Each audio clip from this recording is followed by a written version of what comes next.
up with another proposal.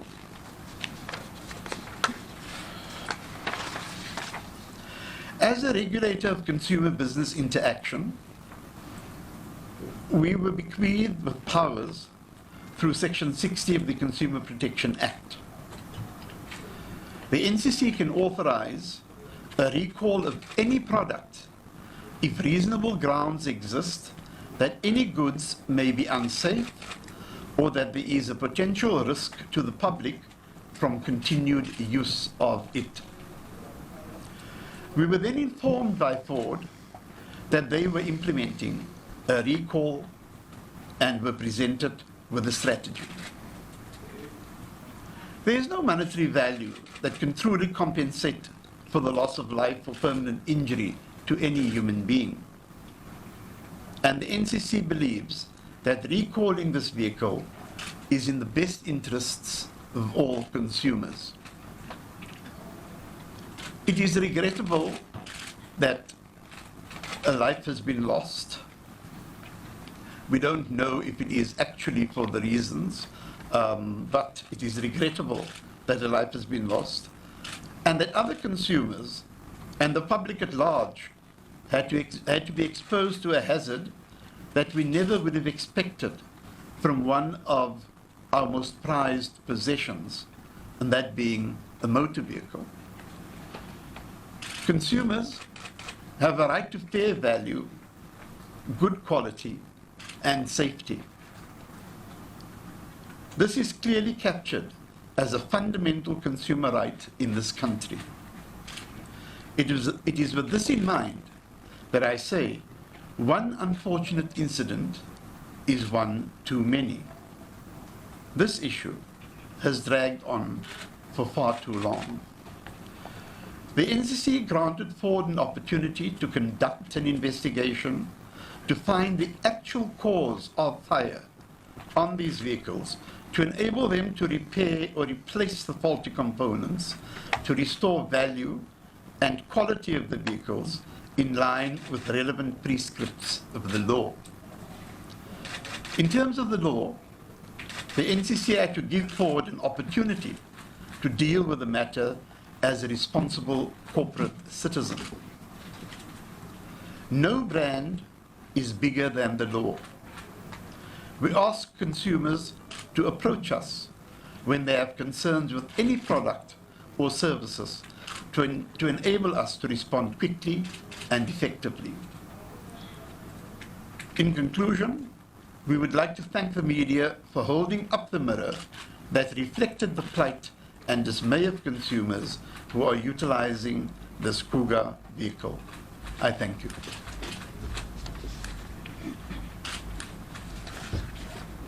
Thank you, Commissioner. We will now invite Mr. Jeff Nemeth to deliver an address on behalf of Ford Motor Company Southern Africa. Thank you. Yes. Okay, thank you. Good afternoon.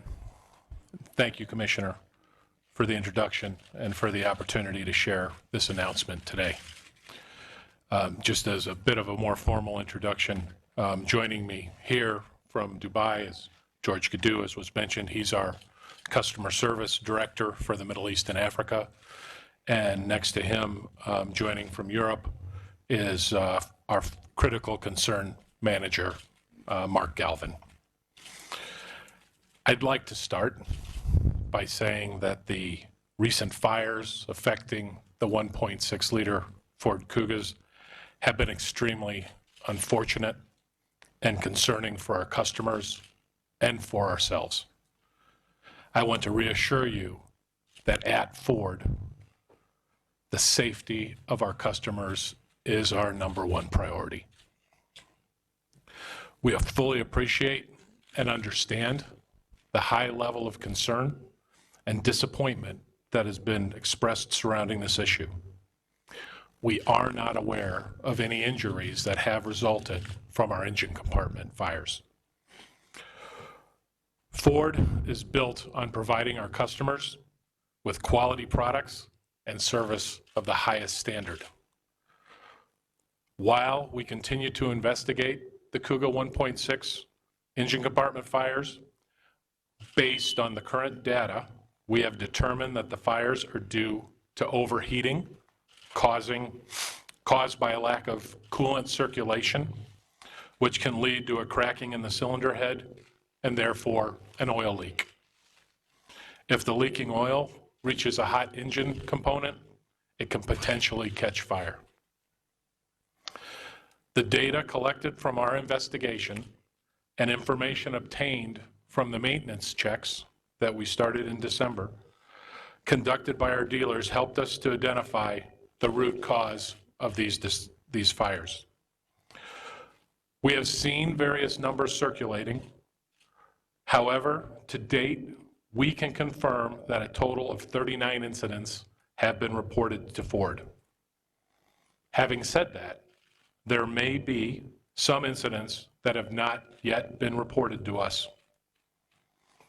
We urge anyone that has had a similar experience and has not yet contacted us to share this information with our Ford customer service team.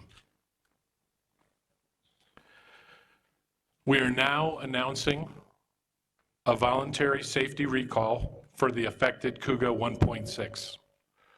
Our investigation has enabled us to narrow the number from the originally stated 6,300 to a total of 4,556 affected vehicles.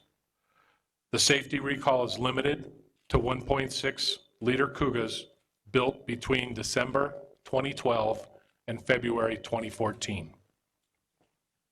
Other Kuga engine derivatives, including the 1.5 and 2 liter models, are not affected. With this safety recall, all affected vehicles, including those that have already been checked as part of our maintenance check, must be taken to a Ford dealer as soon as possible. This safety recall comprises 2 stages. The first stage involves replacing affected components on the cooling system, verifying and updating the software, and conducting an oil leak check on the cylinder head. If any Kuga 1.6 owner sees any indication that the engine may be overheating or experiencing warnings on the instrument cluster, they should pull over as soon as it is safe to do so, switch off the engine, and ensure all occupants are safely out of the vehicle. For safety reasons, the bonnet must not be opened. We urge customers to call the emergency services if required, then Ford's roadside assistance. Supported through the AA, the roadside service is available 24/7. We suggest that owners save the roadside assistance number 0861-150-250 to their phones to assure that they can access the service quickly. I want to stress that with this safety action and with proper maintenance of the integrity of the cooling system, the 1.6 Kuga is safe to drive. The next stage of the safety recall will make the cooling system even more robust and is likely to involve further changes in parts and warning systems. We are currently ensuring that the changes we make are complete and thoroughly tested, and we will communicate with our customers as soon as this stage commences. We are making every effort to minimize inconvenience. However, we will need the support of our customers to complete this process, and we thank them in advance for their understanding. We are committed to keeping our customers mobile. Should they experience any engine overheating problems with their 1.6 Kuga, arrangements will be made through their Ford dealer or our customer service to provide a courtesy car while their vehicle is being repaired. We acknowledge that with the increased volume of repairs being undertaken, there may be instances where dealers are not able to complete the action due to a shortage of parts. Should there be any delay in fixing the affected Kuga 1.6s, owners will receive a courtesy car.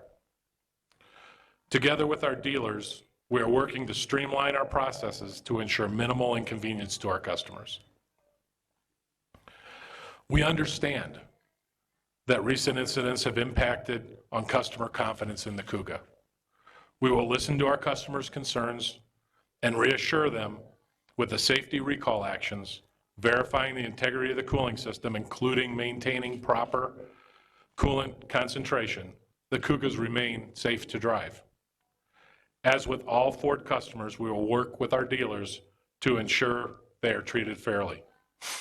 Each individual case will be evaluated on its merits, and at this stage, our priority is to ensure their safety.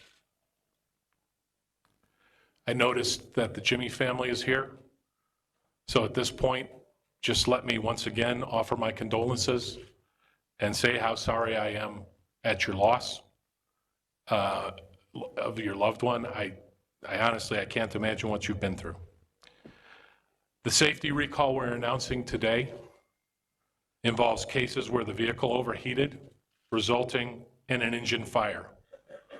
While the case of the Mr. Jimmy's vehicle has not been determined, all investigating parties have ruled out an engine compartment fire. We will continue to communicate with the Jimmy family and the authorities through the channels that we've established.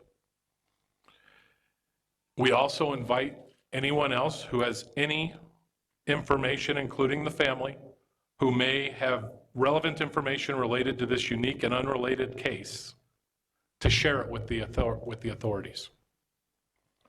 In closing, our top priority is our customer safety. Thank you for your patience, understanding, and support in helping us communicate with affected owners.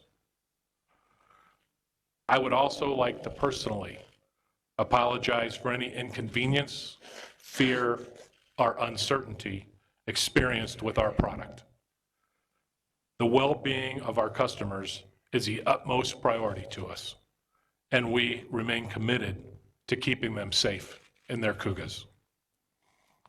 Again, I'd like to emphasize, should customers have any concerns or questions regarding the safety recall, they can contact Ford at 0860-011-022.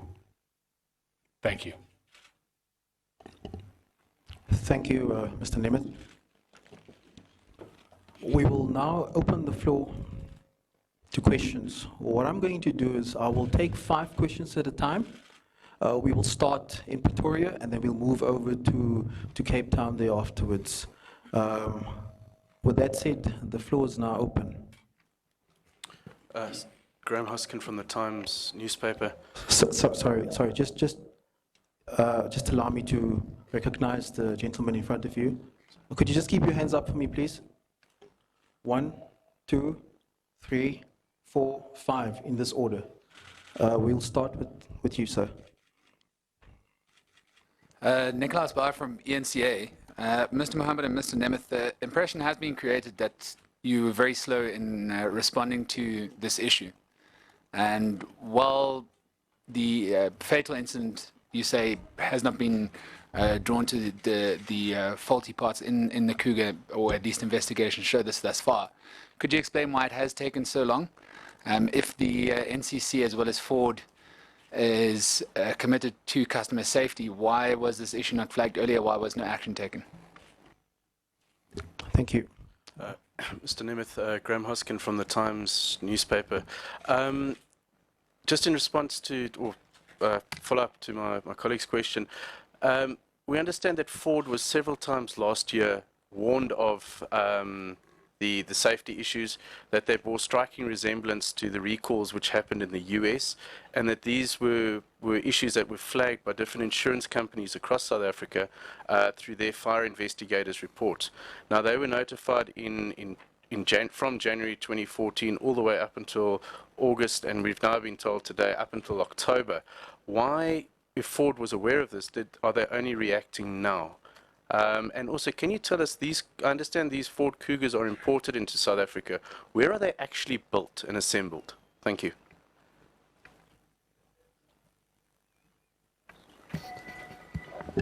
Where was the next colleague? Yeah. Good day, everyone. My name is Johnny Sai. I'm with African News Agency in Pretoria. Just to inquire, I want to ask, how possible is it to reach all your customers? Because there are customers who buy cars here in SA, but they take them to Mozambique, some take them to Zimbabwe. Will you be able to reach them? And what measures have you taken as Ford Southern Africa to make sure that your customers across the borders, or even in South Africa, in far-flung areas, get the message, because they could be driving the cars, not knowing what is happening now? Thank you so much. Next question.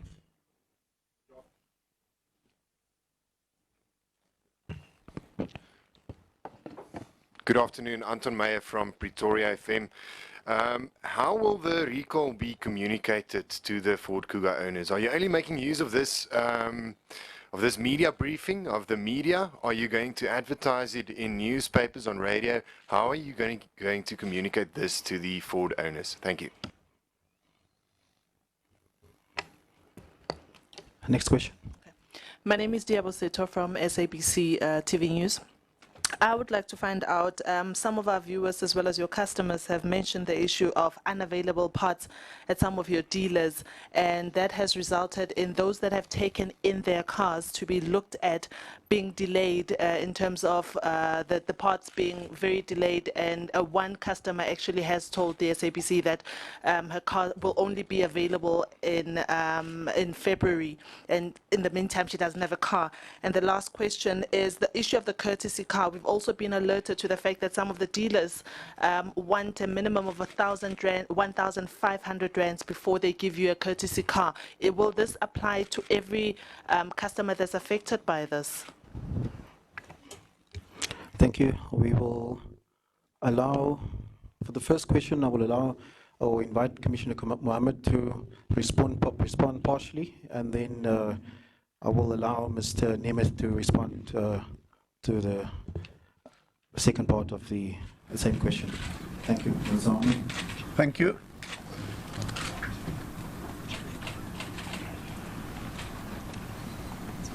Yeah.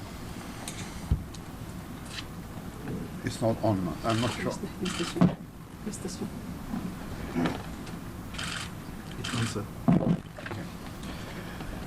Thank you for that question. It is a question that we've been asked several times before as to why did it take so long. Now, as I indicated earlier, we became aware at the NCC of the problem after one of our staff members had read about the matter. I think it was around about the 8th of December last year. What then transpired is we began communicating with Ford, and we called them to a meeting which was held, I think, on the 14th of December last year, where the matter was thoroughly discussed and certain arrangements were made at this meeting. Now, Ford was prepared to do a maintenance check on all affected Kugas in order to attempt to establish what the issues were and to rectify them where this was the case. What had also happened was that Ford was conducting an investigation, and the NCC deemed it appropriate that this investigation be conducted to establish the facts and to establish what the actual problem was. Ford had initially requested a longer period to conduct this investigation, but the NCC had agreed that they should complete their investigation by the end of February this year and to submit a report to to the NCC about the matter. Clearly, there have been several incidences after the 14th of December, which prompted the NCC then again to call a meeting with Ford on Friday past. I must add that Ford had also indicated that they wanted to meet with the NCC today. Because of the urgency of the matter, I believe that the earlier the meeting, the better, and we had the meeting with them on Friday. The NCC had taken a decision that if Ford did not voluntarily recall the Kuga 1600 Eco, whatever the model is, then the NCC would, on its own account, order such a recall. So yes, time has elapsed, but I think that the NCC, name me one country that doesn't have some kind of political, social, or economic had met with Ford less than a week after we became aware of the problem, and that an arrangement name me one had been country made that with doesn't have in some order to kind carry of out these political, maintenance social, or checks, economic turbulence across which is the not world. quite a recall. Secondly, in order the to government establish doesn't want dependency what on the social problems grounds. were and to rectify Thirdly, them. the And ideal in the solution, meanwhile, as they were some to of you have conduct pointed this out, investigation. is everybody must have the So, dignity of work, even though time the has dignity elapsed, of and I having their own readily income, admit and the that it dignity has, of living in we also had a decent vacation environment period with an where improving most standard of people were living away on leave, for the rest of their and, lives. That's our it was objective. difficult to be able to get The hold social grants were of absolutely certain necessary in people order to during tackle this the problems period. of poverty in But the short term. that- In the short term, in this that being instance, so, probably 25 the years or so. NCC has now taken But the necessary steps the to eventual ensure aim is people that, must work.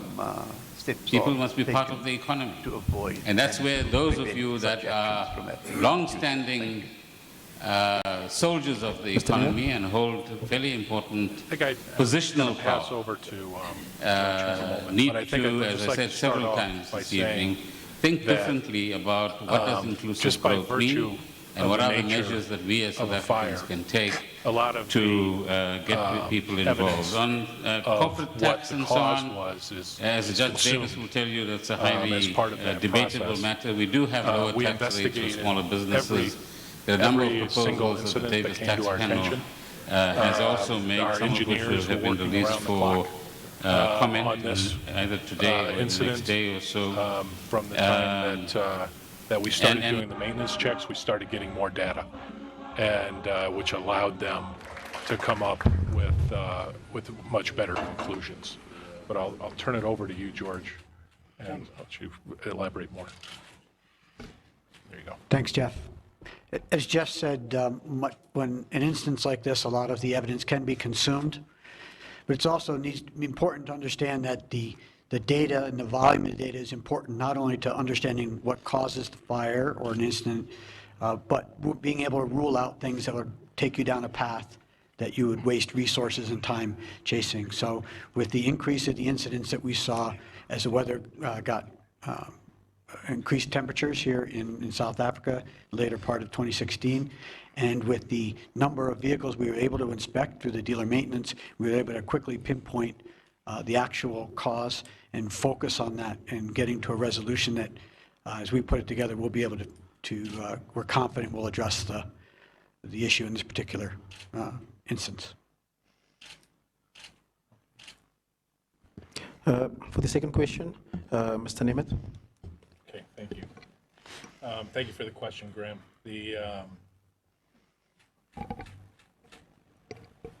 The warnings from the insurance companies that Mr. Hoskins mentioned, we do receive those on occasion. We have received them on the Kuga incident.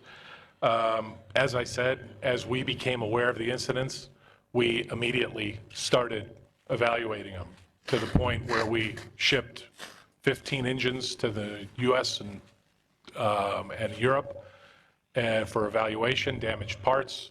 At one point, we shipped a vehicle to Europe and to try to understand what was causing these fires. So yes, we've been investigating it as time has gone on. And I just to answer the second part of your question, the vehicles in question are built in Valencia, Spain. Mark, did you have anything to add?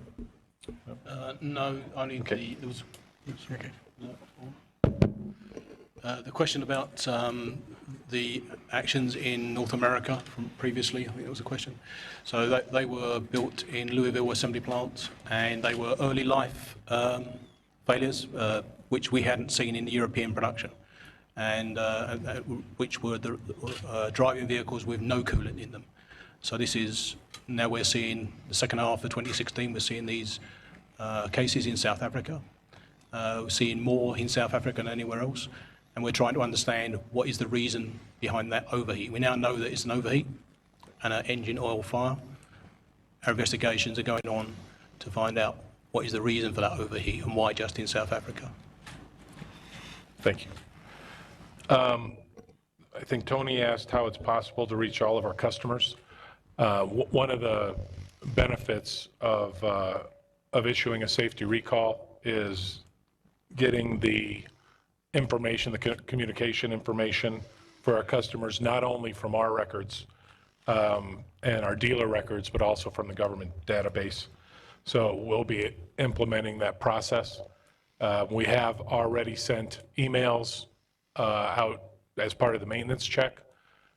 We've asked our dealers to SMS all of the customers as well as part of that maintenance check. We'll do that again as part of the recall, as well as a letter that we will send, which has all of the information that the customers need to know. Having said that, we will also continue to follow up on all the 4,556 vehicles to make sure they're brought in, and any vehicles that aren't, we'll continue to investigate whether that customer knows of the recall, and we'll continue to try to track them down. Our dealers are our partners in this, and they keep records, as do we. Our warranty system also has all the information, the warranty information, the service information, the maintenance information on these vehicles, as well as the customer information. I think I already answered. I think I mentioned how the recall will be communicated. George, do you want to elaborate a little bit? So we will use our dealer channels as quickly as you can with emails and the SMS.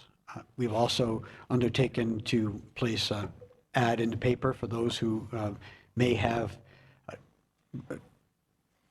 obtained their vehicle secondhand. And then, as Jeff mentioned, an important part is to understand through the vehicle registration and the authorities what information they have. And we will deploy these as quickly as the process allows with immediate emails and SMSs as the program is released. Thank you.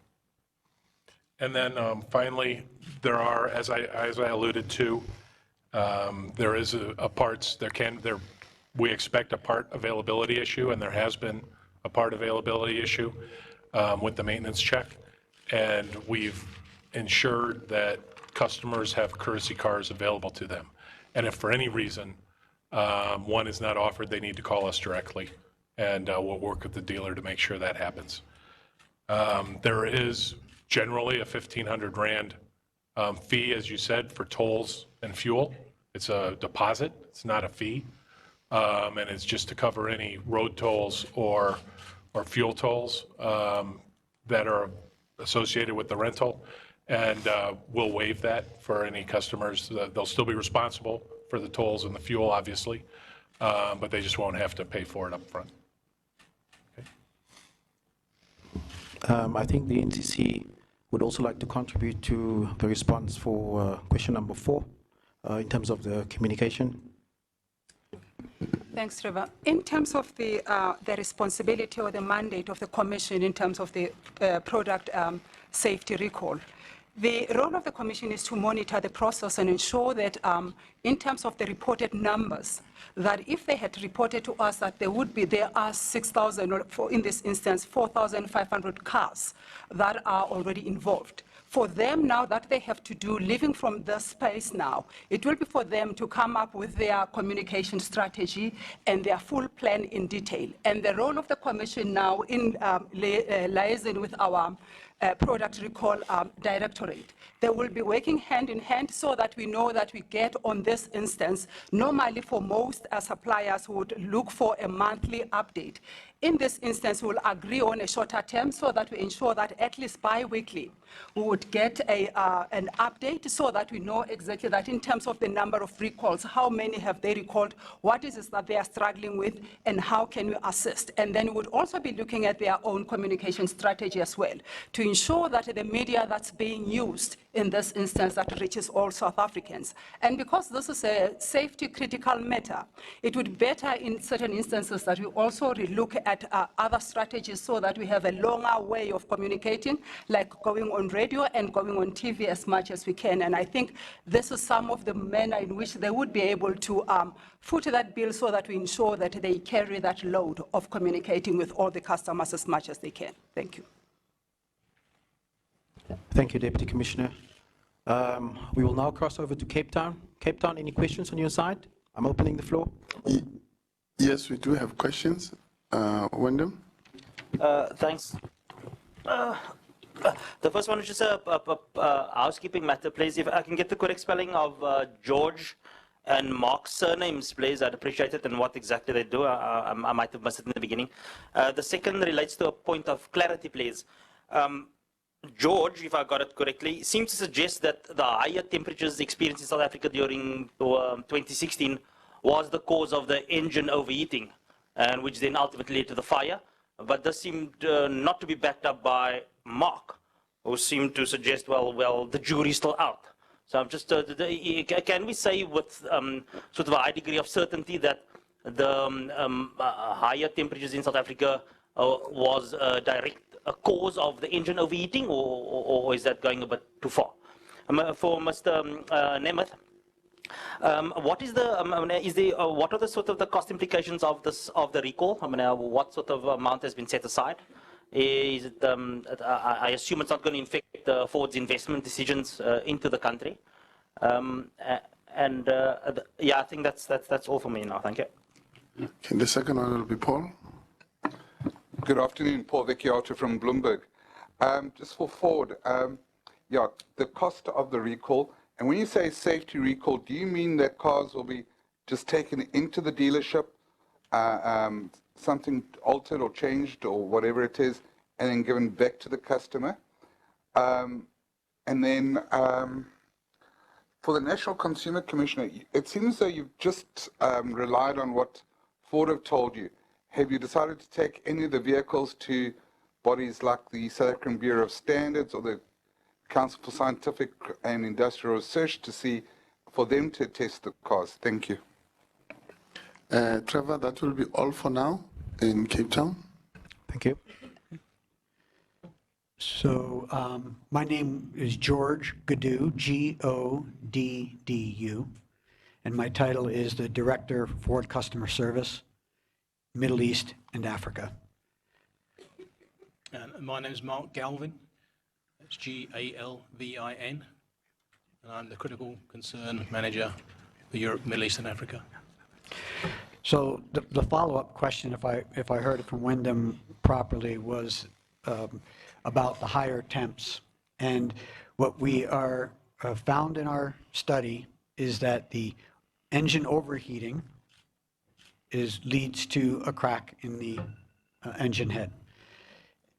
So the engine overheats occur as a part of the environment more often in higher temperatures. So as we've seen now, the vehicles have aged, and we get into in 2016, we start an increase in the number of incidences as temperature increased in South Africa.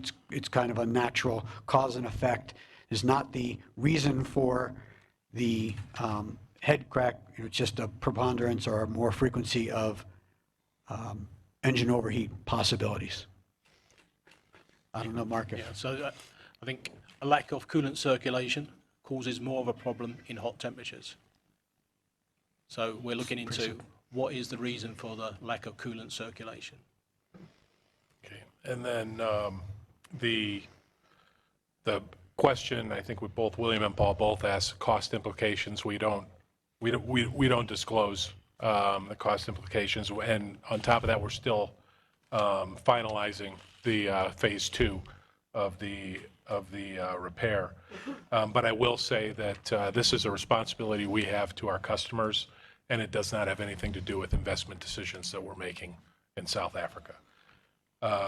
Paul asked what a safety recall means, maybe, or George, one of the two of you, maybe you could.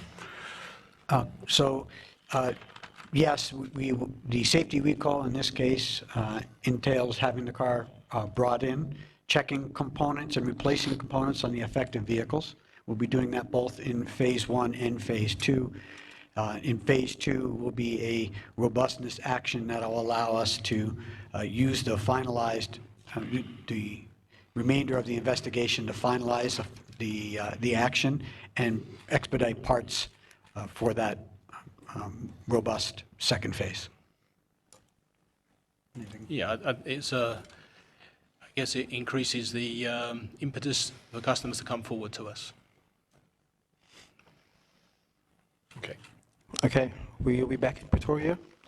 I'm opening the floor again for 5 questions. I note you number 1, 2, Antoinette, 3, Graham, 4, the gentleman behind her, and 5, Rory Sang. Trevor, sorry, in Cape Town, just a quick follow-up from Paul. Carry on. Yeah, just quickly, just to the Consumer Commissioner, the question I asked him wasn't answered. Thank you. Yeah. My apologies for that. Okay. Am I on? Okay. Yeah, with regards to the question about whether the NCC had referred the matter to the South African Bureau of Standards or the Council for Scientific Research. Firstly, the recall will only be official once we receive notification from Ford that they are proceeding with this recall. This has not been communicated to Ford as of yet, but within 2 days we would require such notification that the Ford Kugas will be recalled. Now, that will give inspectors an opportunity to monitor the recalls. In terms of our NCC guidelines, which were published for the nation on recalls, this is a requirement, and we are enabled then to monitor the recalls. The NCC had not received any complaints about the fires up to Friday last week. We'd received a few complaints about the Ford Kugas, but about unrelated matters after these fires became known in public, but not about the fires themselves.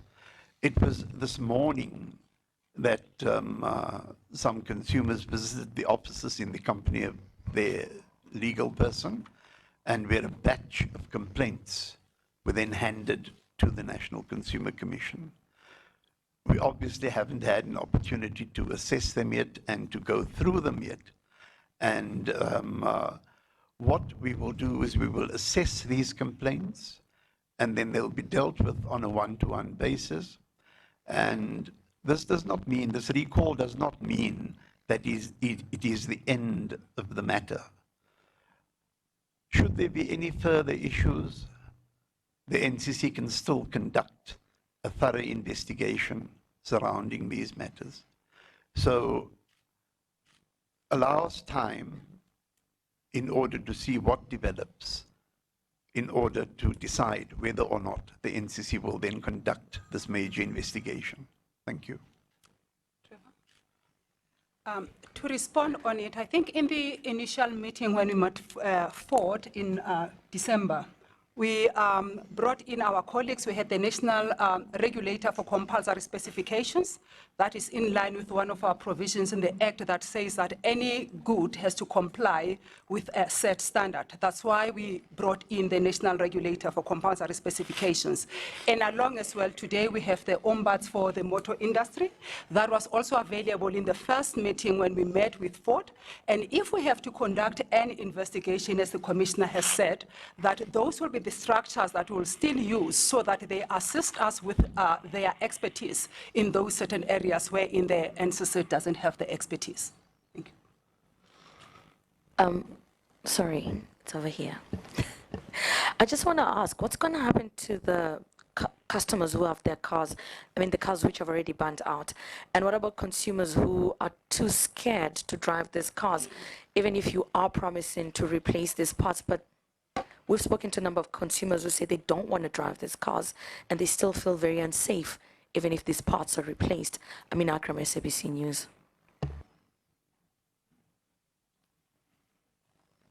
Antoinette?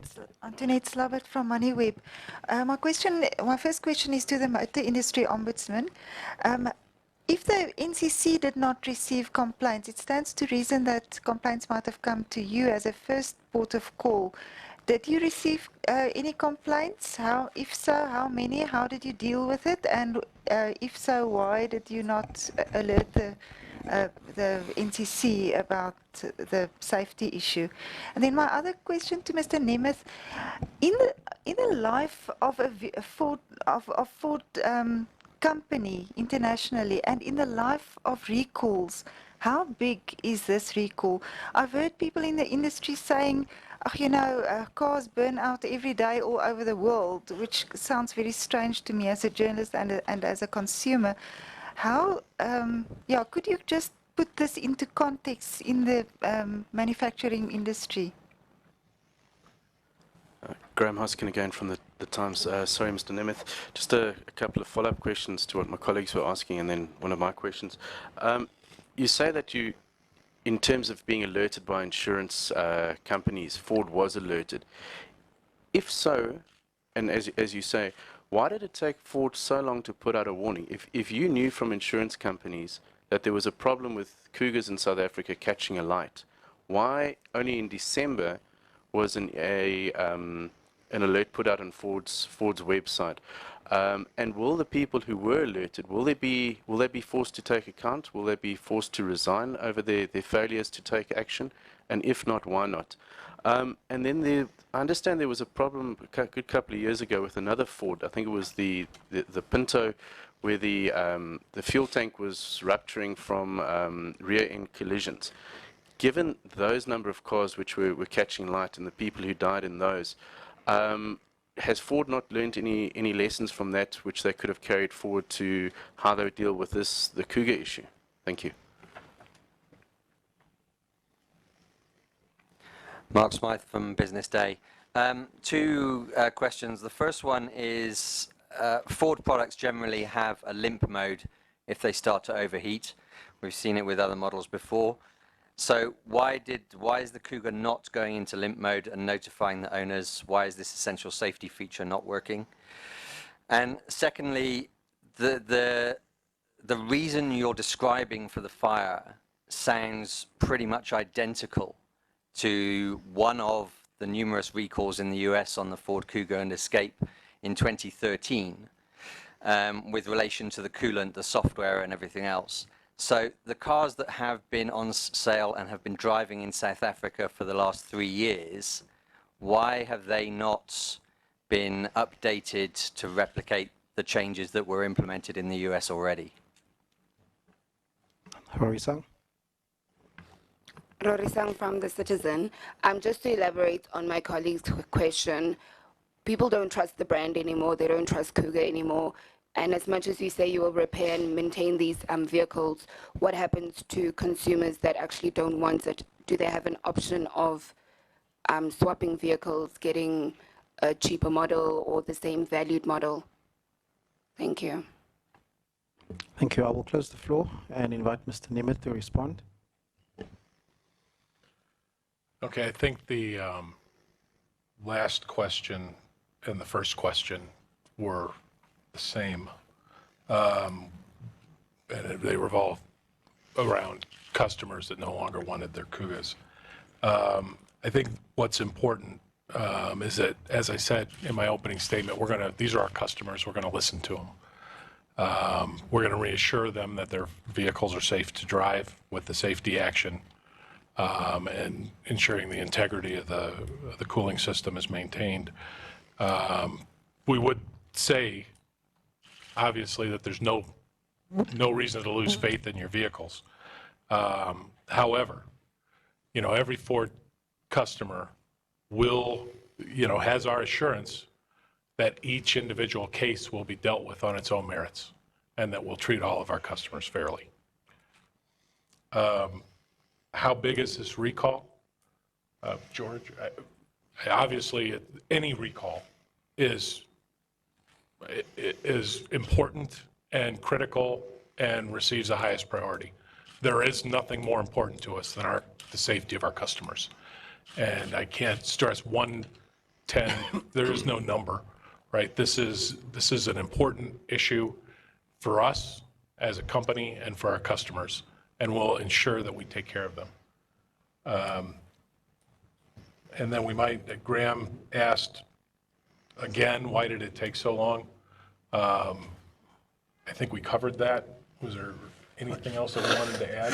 I think Graham asked about, what happens if people, in the process, and I think what I want to do is reassure and reinforce that, collecting the data is really critical to doing, to addressing this kind of issue quickly and accurately and effectively. And there's a process to do that, a disciplined process, and Ford has followed that throughout the process to make sure that we know what the problem is, that we develop a strategy to address it as quickly as possible, and we communicate with the customers. And now that we have that information, we can communicate with customers now more about what we know is going on, what we're going to do, in many cases what they can do to help with that, in terms of communicating with us and helping us with the maintenance of their vehicles. So those are all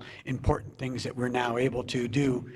And with that discipline approach and using the data, we can help them with the confidence in the vehicle and understand that it is safe to drive if the action is taken and the coolant system integrity is maintained, coolant levels, coolant concentrations. The vehicles are safe to drive. I think to question number 4, we're going to allow Ford to respond while they're on the floor, and then we'll go to the Motor Industry Ombudsman for his question. The limp mode question? That's correct, sir. Mark? That's part of our investigations, is to try to find out what the warnings are to customers, what the failure messaging is, and that's part of the ongoing investigation. And there was a question about Pinto fires.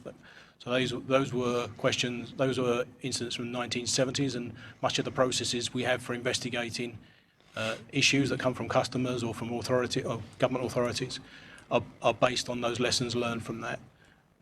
So we do a very thorough process. We react as quick as information comes in that leads us to a conclusion of a substantive cause of an issue.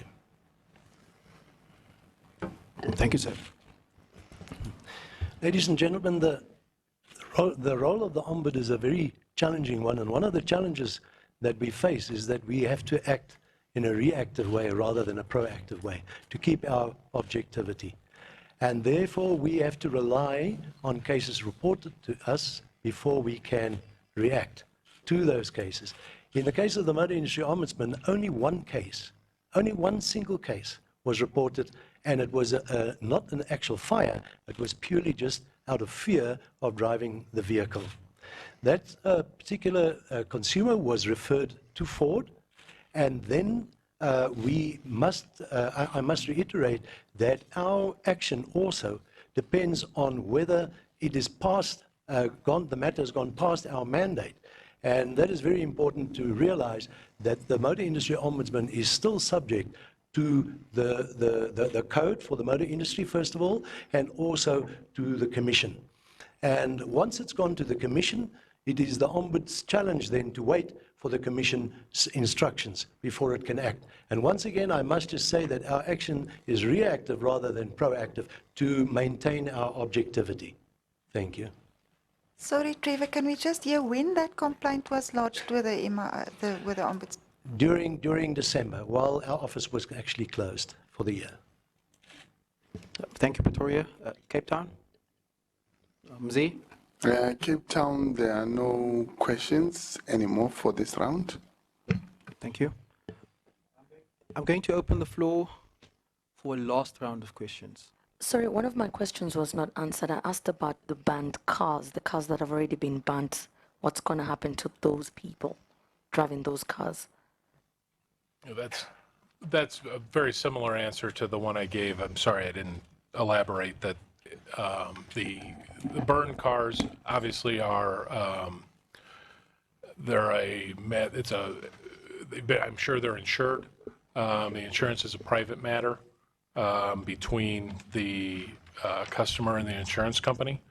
As these cars have burned, even while the insurance company and the customers are having conversations, we've provided courtesy cars to those customers as well.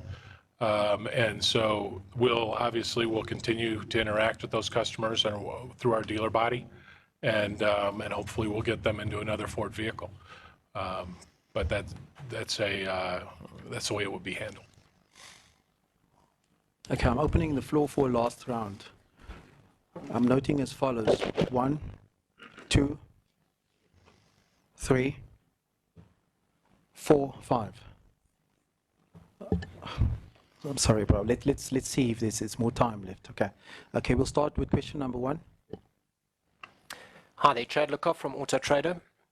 This issue has caused a little bit of a concern with regards to the second-hand value of the vehicle.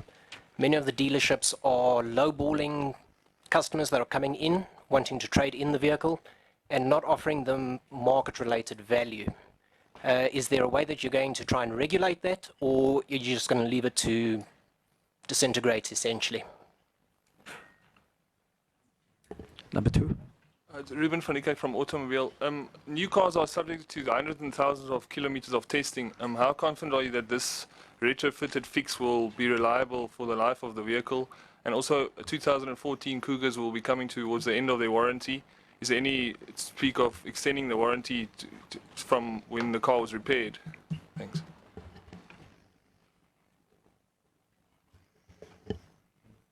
Number 3. One relates to the Ford gentleman earlier saying that one of the issues was around the fact that these particular Kugas, they were sort of 3 or 4 years old, so wear and tear had contributed. Can people who own later Kugas be assured that this isn't going to happen to them when the wear and tear starts on their 1.5s, which I think succeeded the 1.6? So have the later Kuga owners got a nasty surprise in store for them in the next year or two? And the second question is, if one looks at the safety of vehicles generally internationally, in a typical year, 40, 50 million vehicles are recalled for safety issues. In a single month in the US, typically there are 5 mass recalls for fire-related issues. Are cars safe? Are motor companies putting out cars too quickly without the necessary checks? Can we actually be sure that the cars you're putting out are safe before they go out? Number 4.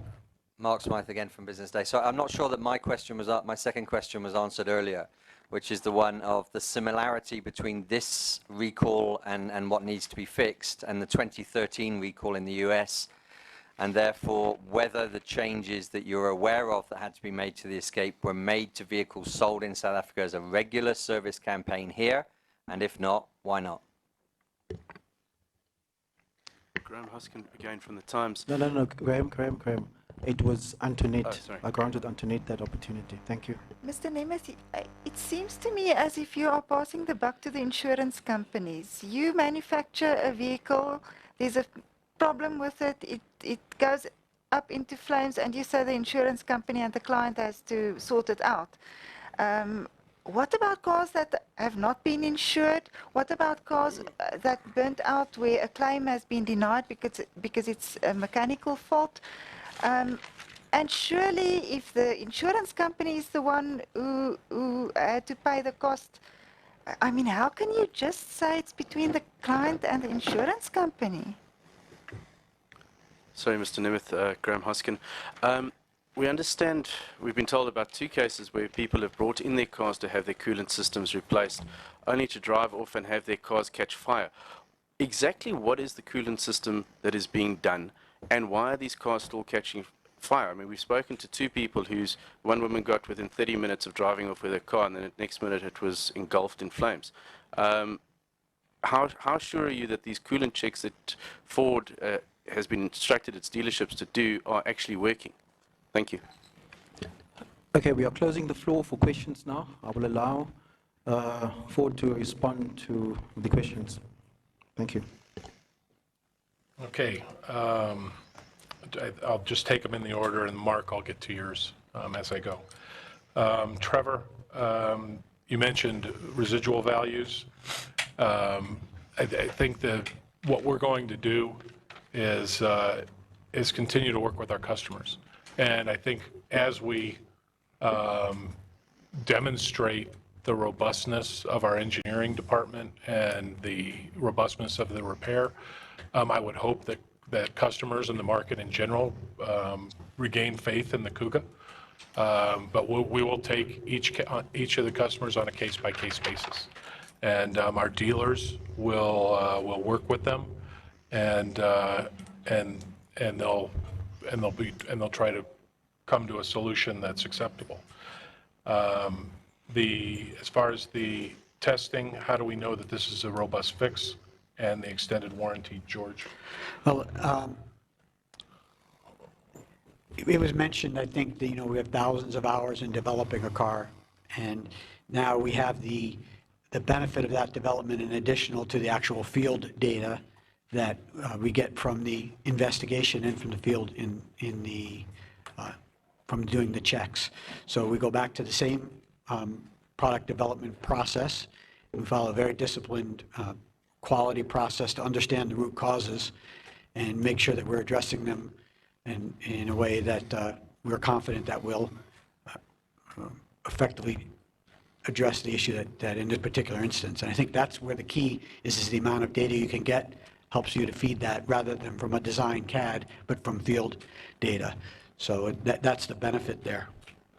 And I think that really it's that information and that data that in the discussion earlier about the U.S., the field data from the vehicle in the U.S. was very different from the field data that we see in South Africa when it occurs in the life of the vehicle.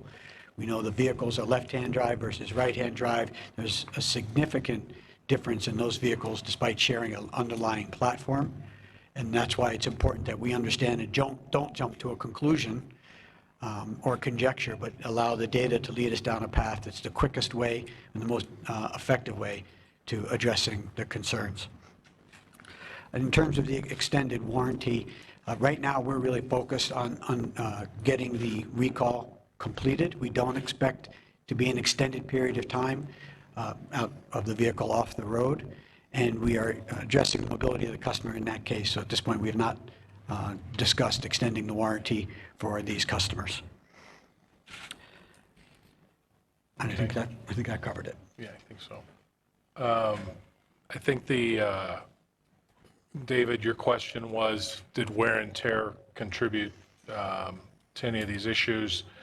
And then the second one, I think, was more of a general automotive industry question about around the question if cars are safe.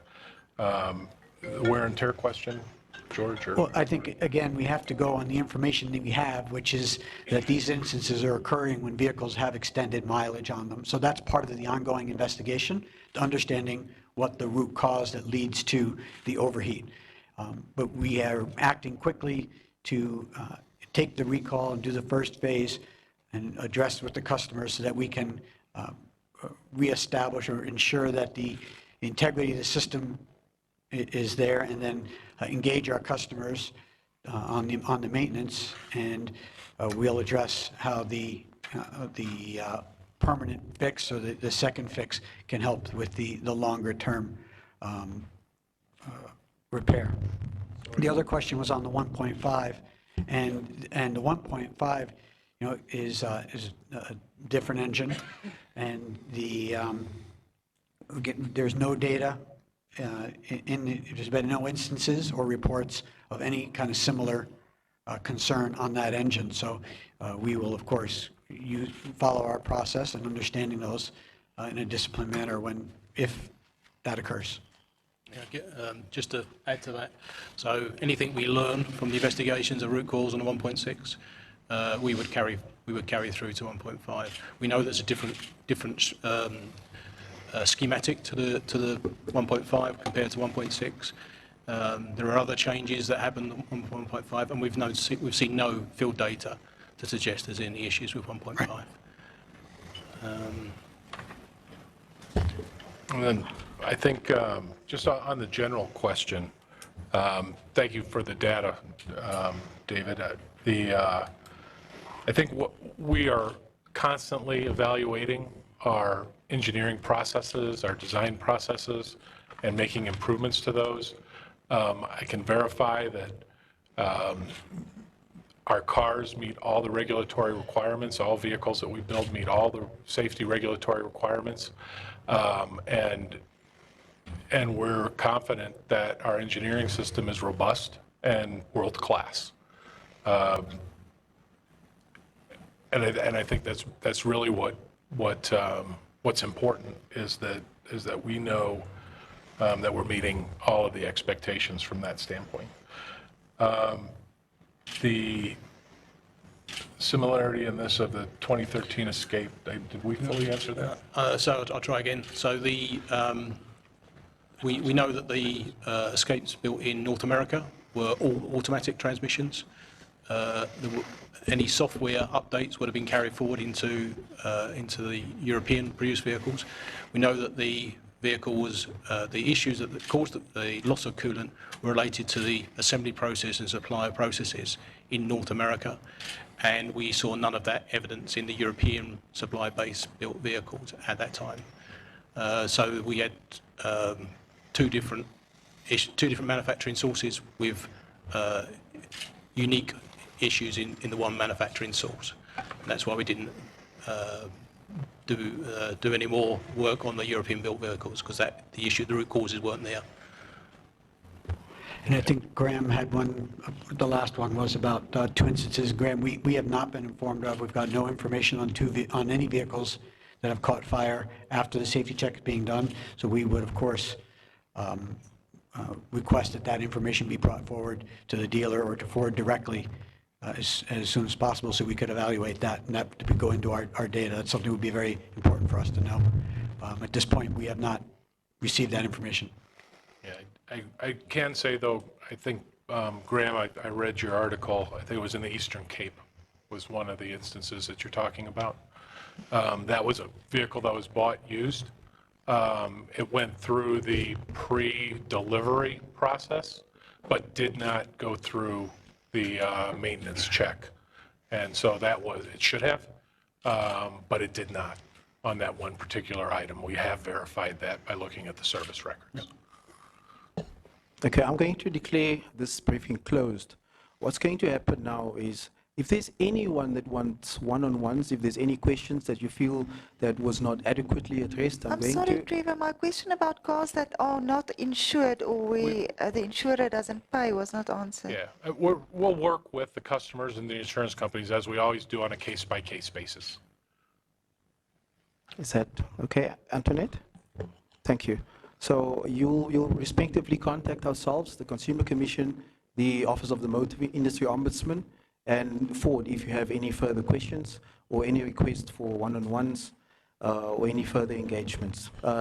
Thank you. Thank you for coming out. Thank you for supporting us and for being here today.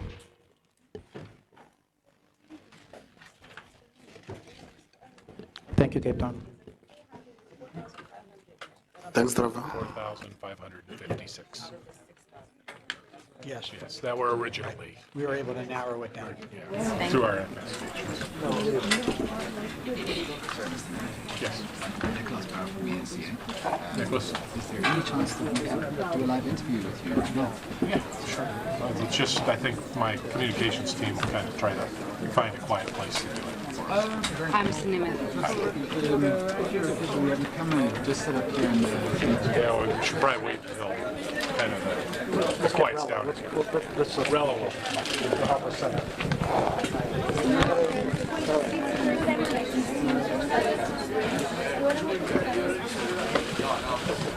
Nick, are we doing the crossing now? No? Yeah.